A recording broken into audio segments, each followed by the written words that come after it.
This is a Lip Media podcast.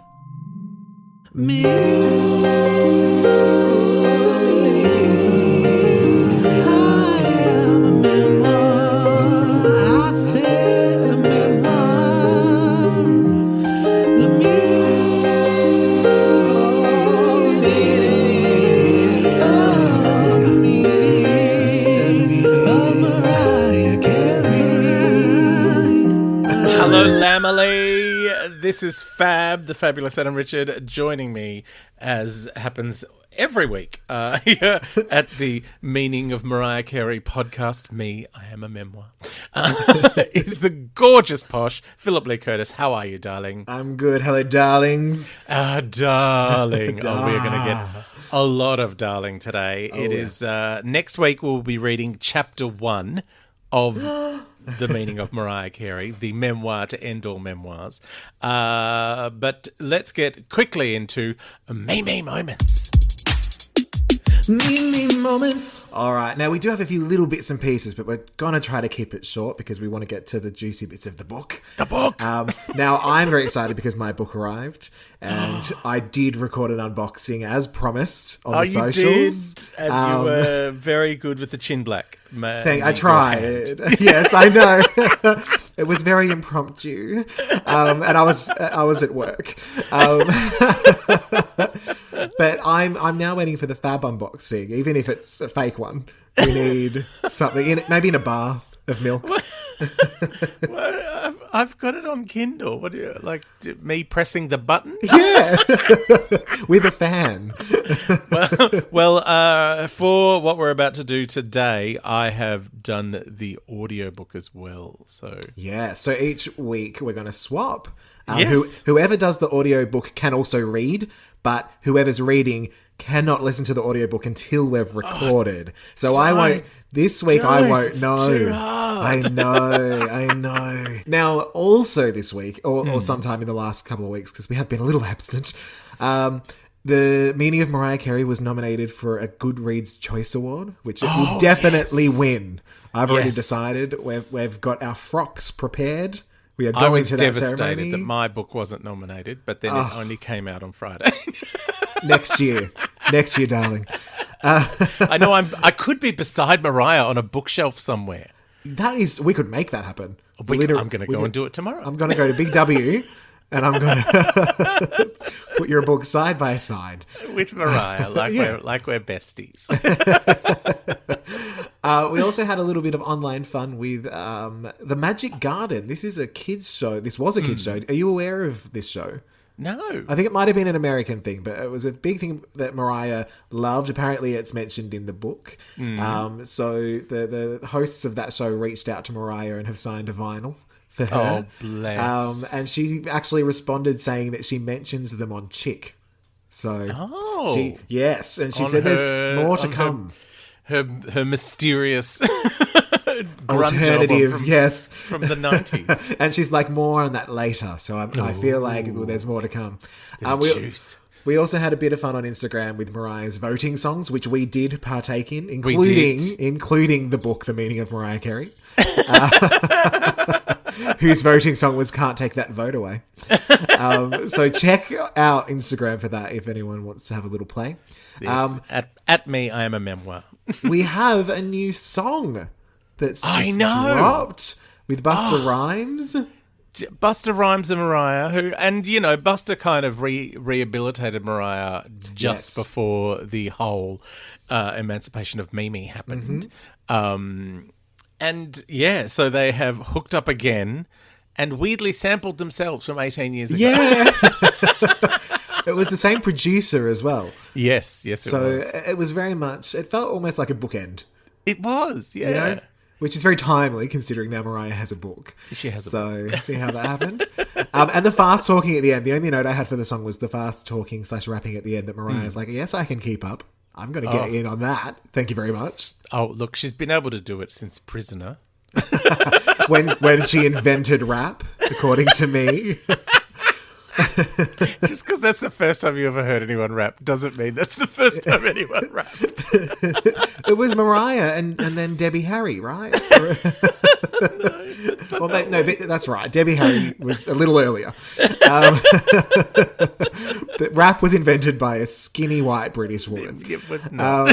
Do you want to know something distressing that I discovered this week during my work? Is Always. that the first rap song to go to number 1 on the Billboard Hot 100 was Rap Shah, wasn't it? No, it was Ice Ice Baby. Are you serious? Racist. Oh my God. I know. Wow. Yeah, that's pretty devastating. I knew that Rapture was the first one played on MTV. And that's where I thought we were headed, but that's a lot to take in. We've also got a little bit of Halloween things. There's a bit of Christmas speculation. Mariah has already tweeted, not yet. Not yet. Though I will say by the time this episode is out, it may be yet. I had a bus drive past me the other day which had an ad for chops on it, I think. It's just a big piece of meat. Why do you need to advertise chops? I don't know. I think it was a restaurant. But it just said, all I want for Christmas is chops. And I have had it in my head ever since. Like that. I can't sing it because of copyright, but I want to. That's all we need. Oh, no. But yeah, I was walking past the now cancelled restaurant Hale and Hardy in Waterloo, where the owner has gone full crazy Trump / Pete Evans. And oh no! Oh yeah! I mean, it's great if you like that kind of thing. He's declared it a safe space for straight people. We know what that means. So, anyway, I was walking past that, and the bus went past, and I just thought, he would be horrified if he knew how many camp thoughts I was having right now outside his restaurant. Right outside. So if you do happen to live in or around Waterloo, feel free to train your tiny dog to do a little poop right outside that restaurant. Yeah. And you can't, you can't have straight safe spaces in a place called Waterloo. It's just I know. not. It's named after an ABBA song. ABBA song. I know. It's ridiculous. We also had a little bit of Mariah cameo. I've just seen this in the Hocus Pocus reunion. Yes, Mariah's I knew just that retweeted. was a thing that was happening. Yeah, and I think some of it's happening now because it's the Sunday here, but or Monday, wink. But in America, it is still Halloween, so. It may have just aired, but yeah, someone has shared it and Mariah's retweeted. And it's basically one of the Sanderson sisters showing up at Mariah's house and she goes, "Halloween's over, darling. It's my turn now." So maybe that was Mariah announcing it's happening now. We've also had a little bit of fun news with Save the Day because Mariah got that song to number 1 in Japan. Oh, she's so good. I will say that is difficult to get. Not everybody has that. Only Mariah and Alyssa Milano. Yeah. They should do a duet and do like a team up for a tour of Japan. When I was a kid, Alyssa Milano wrote an advice column for like Tiger Beat or something. Yeah. There's nothing that woman can't do. And my sister was obsessed with Keanu Reeves and River Phoenix and would cut pictures of them out and stick them on her bed head. Yes, very cute. Like even a tiny little itty bitty one, like that was just a collection of black dots and not really anything else. One of my friends was watching that Mistresses show that Alyssa was in, and they said, "Oh, I just can't buy Alyssa Milano as a lawyer." And I turned around and said, "You bought her as a witch for 8 years? Like, what?" I know. You bought her as a Japanese pop star. But this is the thing. Like, I remember having an argument with my sister once about the Halle Berry and Penelope Cruz and Robert Downey Jr. horror film Gothica. Where I love that movie. It's so good. We went to see it at the cinema. It was like some premiere thing. And afterwards, she's like, "Oh, as if they'd put her in the same hospital where she was a doctor. That just wouldn't happen, like in psychiatry." And I was like, okay, you're prepared to buy the whole possessed by dead people and hacking up Forrest Whitaker. She's like, yeah, that's fine. But I just don't believe That's just silly. And I went, you'll buy Halle Berry as a psychiatrist. She goes, you're not quite, but nearly. Look, if Halle Berry was my psychiatrist, I'd go to her. Oh, yeah. Fix me, Halle Berry. Fix me, Halle Berry. Fix me. Anyway, we're way off track. Yes. That's the horror of this podcast. Tangents. Where's the top? Get the top. But there was dropped a name yet. So now we can officially say we have opened the book. It's cracked open. Today we are just giving a little taste of Mariah's intro, the dedication, and the preface or the preface. The preface. Love a bit of preface. Preface is Mariah Song's makeup, which nobody gets to see. I could have used some of that for my unboxing. Now, because I was reading the book, I have a little bit of the dust jacket, a little bit of the flap going on. Yes, which flap. Was Mariah's flap. So shall we break down the flap? We should break down the flap. Bring me on down. Now, this is just a little bit of a Mariah intro to the book. Basically telling us that the interviews and the appearances are not long enough to encapsulate everything Mariah has. No. And that basically she just needs more airtime. And since no one gave that to her, she decided to give it to herself. I agree. I'm totally on board with this. Yeah. Also, I know from someone who does interviews with celebrities, you don't want to hear what they want to say. You want to hear what they don't want to say. Yeah. So I just sent you the intro. Was there anything that stood out to you as something worth breaking on down? Look, the fact that her words have been filtered through someone else's lens makes me feel like she is a big steaming pile of brown coffee grounds and has had water poured all over her and just extracted, something. But the true woman is in there. Unfiltered. This water is, of course, from like a natural spring. Yes. Very good for your skin. There's all sorts of things added to it to make you really glow. I know I've said this before when talking about her drawing, but just even reading this flap, it reeks of inner child therapy. Yeah. It's like, it feels like, I'd written most of this in therapy and thought, I'm going to monetize my therapy. How do I do that? Well, you're a comedian and I've done cabaret. It's basically the same thing. I know, and she's obviously been monetizing her pain through her lyrics for all this time, and it's just like, I need to do some more long form writing because of all this therapy. I've got all this inner child malarkey I've spat out. Now, something else we talked about, I think in our very first little trailer teaser, was the dedication. And we were speculating who would get the dedication. Now, was this in the audiobook? No, the dedication was not in the audiobook. It's only in the Kindle. Mariah just starts straight from the preface. The preface. I refuse to acknowledge time.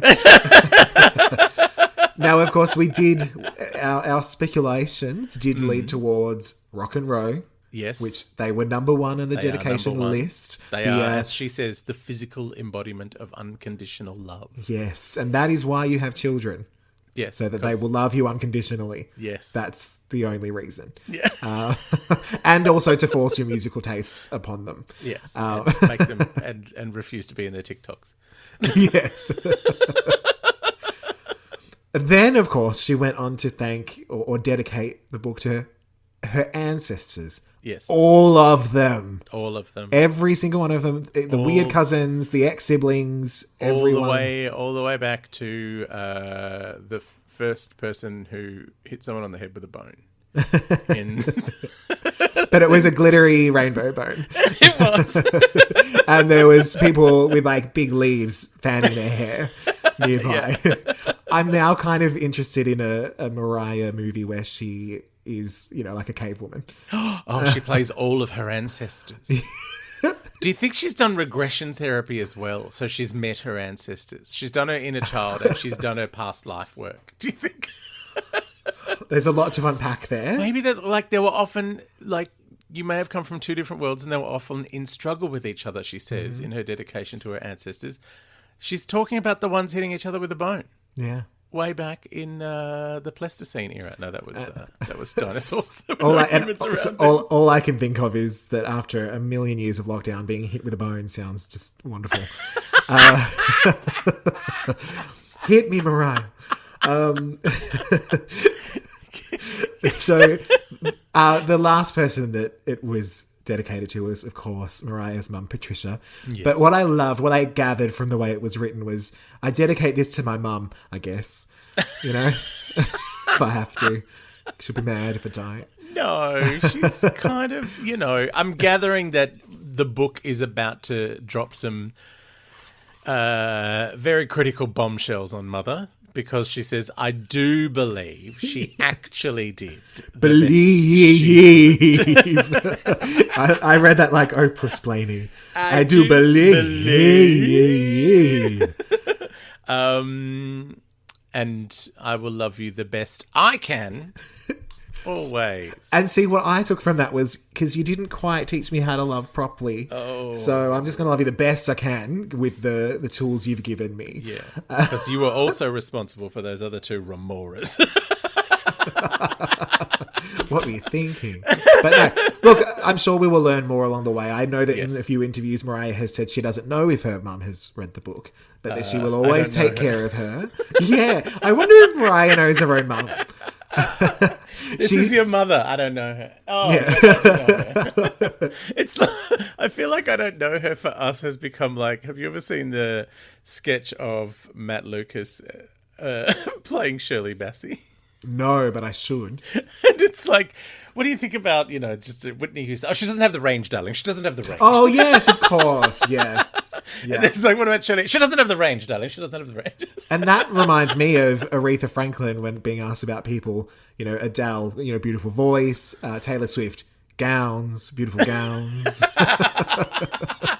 Alicia Keys, great songwriter, great voice.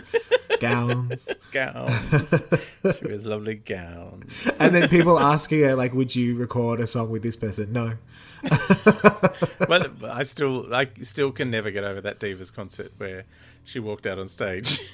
And because Celine Dion had done a cover of You Make Me Feel Like a Natural Woman at that time. She goes, this is a song I've been associated with for 25 years. And there is an entire chapter dedicated to divas. I should mention, heaven. When I got the book and actually flicked through the different chapters, some are quite short, so we will do some episodes where we've got a couple of chapters happening. Yes. And it isn't sort of chapter 1, chapter 2. You've got the 4 sections and then chapters within those. Yes. But yes, we will be getting very thorough into all of this. I can't wait. Now, we also did you get the Bible passage? I did, Hebrews 11:1. And now, my only note was a Bible passage that I don't understand. It was midnight. I was trying to make sense of it. I was like, yeah, all right, let me double check now, see if I can make sense of it. What have we got? It's, now faith is the substance of things hoped for, the evidence of things yet unseen. It makes about as much sense as Hectic Inside. No, I love Hectic Inside. I once wrote a short story with that as a title. No, I get it. It's like faith. It's basically faith is saying that it's things you don't have evidence for, then that's just faith. That's what you go on. Okay. It's like, Now, is this about Faith Hill? No, it's not. Okay, no? It's not Faith Hill. But also the Bible passage, she doesn't read that out either. She starts straight from Preface. Preface. Although, knowing Mariah, it's post-face and it's a full face. I like to imagine her reading this in full face. Oh, yes. In a gown. Yeah. The fans in the ears. Oh, yeah, the fans blowing. Now, speaking of the preface, yes. I've actually titled it Preface, a.k.a. I Hate Time. Because basically, it's just 2 pages of her explaining why time is shit. She wants nothing to do with it. Yeah. And the fact that she gravitates towards Santa Claus, the Tooth Fairy, and Tinker Bell. Yes. Very down to earth. Very real people. Now, like you said, the preface starts with, I refuse to acknowledge the passing of time. Mm-hmm. This is a statement, and I love that she says famously so, because she knows we're talking about it. Yeah. Us in particular. Yes. She Well, also I've mentioned... decided my next birthday in honour of Mariah. I'm still going to call it a birthday because unlike her, I don't have anniversaries. But I'm going to celebrate my 21st. Yeah, great. It's my 21st, 29th birthday.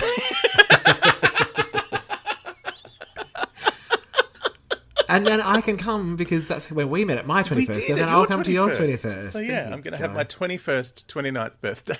Yeah. And the 29th birthday will be in brackets. Yeah. Because Like we love Mariah's a bracket. theme. Yeah. It'll be interludes. Yeah. Now, she also mentioned crying on her 18th birthday because she didn't have a record deal yet. And I get that. At 9, I was like, where's my record deal? Yes. Now, I'm still like that, but I'm like, I'm just going to make an album anyway, whatever. Yeah. Do what I want. But she did mention the idea of having the physical copy in her hand. Like that was a sign of kind of making it. It is weird when your career has been things that you can't hold. Like that's a weird experience. Like because I worked in radio for 10 years and you don't get to... They don't give you a CD of your radio show.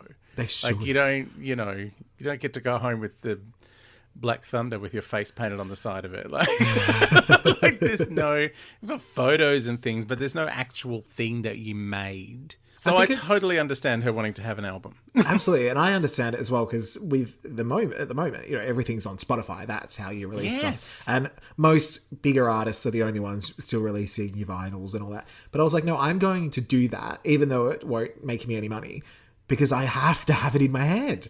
I want a thing. Yes. So, and I'll sign it for myself. I might send one to Mariah. Oh, please send her one. She would love to have it. I sent a copy of my TV show to Nia Vidalos.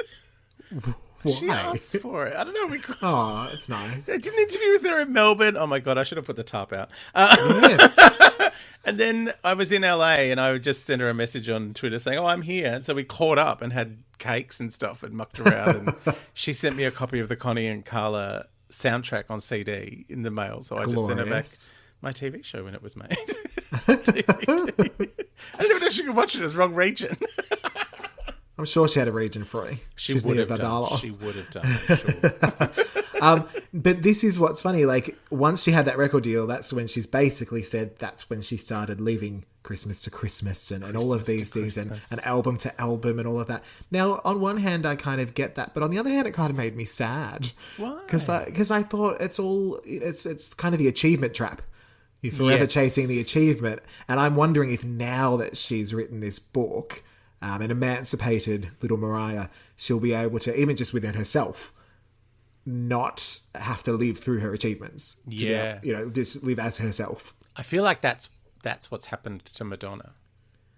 How so? Well, just, the constant, I've got to get a new producer and I've got to get a new someone. Yes. I've got to chase the trends because I need that validation of being at number one or being the hot thing at the moment. Whereas Mariah's like, no, I'm just going to keep doing Mariah. Yeah. And other people will catch up. And I will come in and out of fashion as time goes by.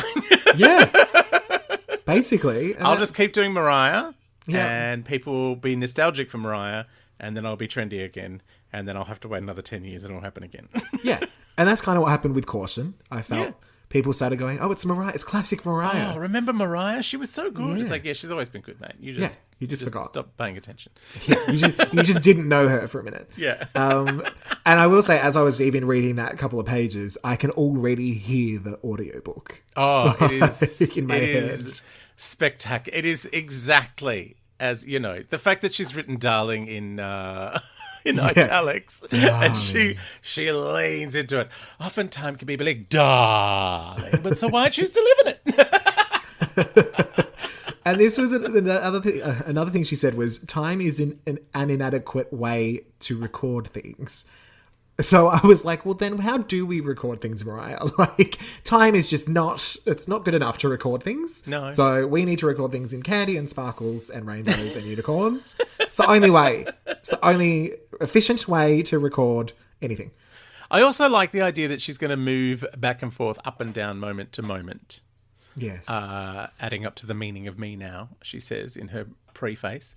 But because that's the thing with memories, like we don't remember things in chronological order. In fact, to go, oh, remember when this happened and that happened and the other thing, it's like you would have to go through, because here's a bit of a disclaimer, I am just at the end of doing a non-fiction writing class at the University of Technology, Sydney. And I've had to write a memoir fragment. Which is... did it start with, I refuse to acknowledge the passing of time? Well, weirdly, I kept getting in trouble from my teacher for not putting things chronologically. Well, not so much, but just, that things were out of order. Time was out of order. And, I had to do a lot of research going through emails and diary entries and interviewing my friends and doing all this stuff to work out, like, I was only talking about like a 3-week period in 2013. But just where everything landed, and just in the process of writing it, I was like, yeah, we don't remember things in order. We don't remember things in any, this happened and then that happened and then that happened. You just go, oh, remember when this happened? Oh, what about that time that other thing happened? Oh, that reminds me of this other thing that happened. And none of those things are in any way, shape or form chronological. So I'm actually looking forward to this book just being all over the place like a mad woman's shit. I am actually excited about that. Like, I think that'll be fun. Because, a lot of memoirs, especially celebrity memoirs, it's like, here's the list of things I did. Yeah. And here's a story for each one.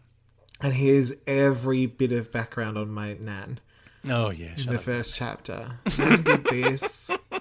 It's like, oh, yeah, cool. Can we get to the part that's interesting? I am looking forward to turning the page. Yeah. So I'm reading the next section and you're listening. That's exciting. I know. And I back to sort of what you said about it being sort of all over. That's what I'm hoping will happen with her tone of voice throughout the audiobook. Like, she'll just be like, oh my God, I just remembered this. She'll just tell some other story that's not in the book. You know what I am very conscious of listening just to this first bit is she has such control over her voice. And there's like almost a sense that she's singing the book. Okay. Like, it's this is the voice that I'm using to read. And this is how I'm going to be saying Tooth Fairy and Tinkerbell. Like, it's kind of just a little husky. It's a little on edge of, I'm like, this isn't your speaking voice. This is your sing-speak voice. I mean, that could change as well, like as things get more dramatic. It takes like a month to read a book. Yeah. Like, it's a long time. Like, it's hours and hours and hours. I wonder if she'll get to certain parts so she goes, oh, my editor took this bit out. Like, she'll just like ad lib and be like, I didn't like this sentence. or this, or maybe there'll be a bit of look, Michelangelo Davis said I had to put this in. Yeah. So I don't get sued. Made more sense. I don't remember this bit. Michaela must have written this one. Anyway.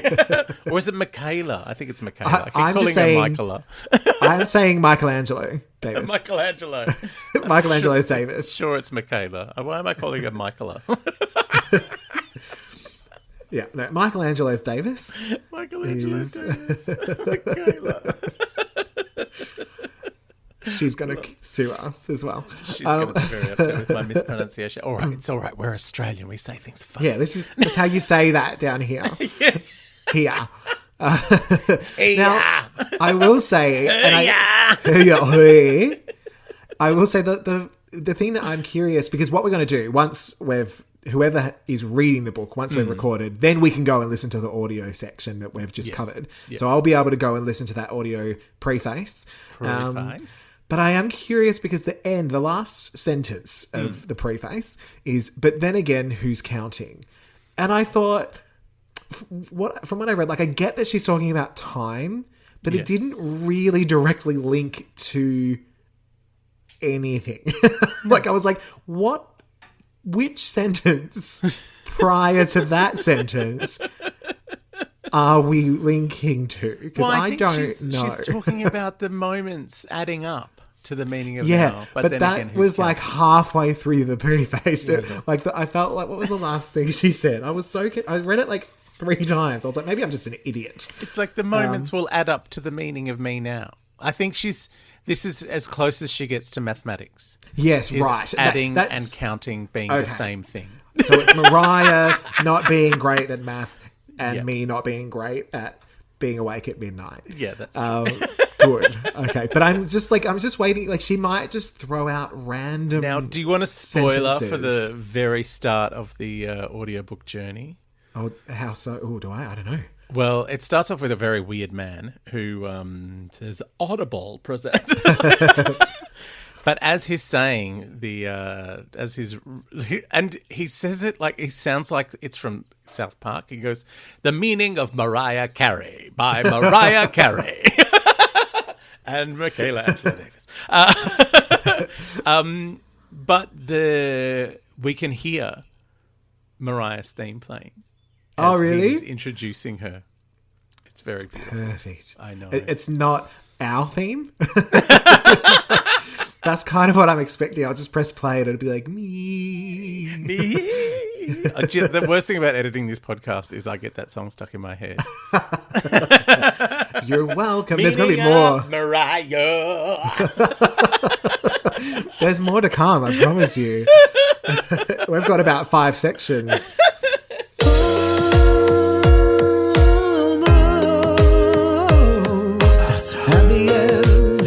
At the end of the podcast, baby. Almost there, almost home. You could probably say, but you won't because of copyright. That's a no. Coming up, there is so much more that will be in the real episodes. We've got sections, we've got voting things. We're ranking everything. Very, very excited. So that starts next week, next Yes. Monday, Mariah 9th Monday. of November. Yes, hashtag Mariah Mondays. Get very excited. So the next episode you hear will be our first ever bona fide chapter where we find out the meaning of Mariah Carey.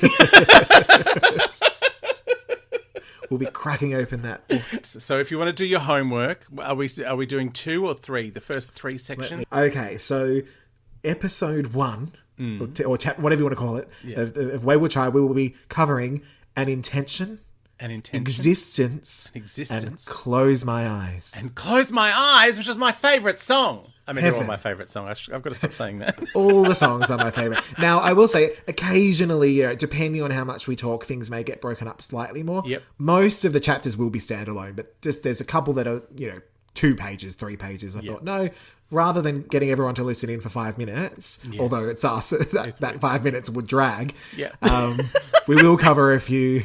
But if they are, there might be a particularly meaty 1-page chapter. There could be a very meaty 1-page chapter. We will find out. So we're very excited. I can't wait. When I opened the book, I was losing my mind. Oh my God, so exciting. And we're going to be so thorough, you won't know what to do with yourself. Oh, it's been burning a hole in my Kindle all month. I'm very excited. All right, darling. Well, I shall see you next week for the first 3 chapters in The Meaning of Mariah Carey. Bye, Lamely. Bye, Lamely.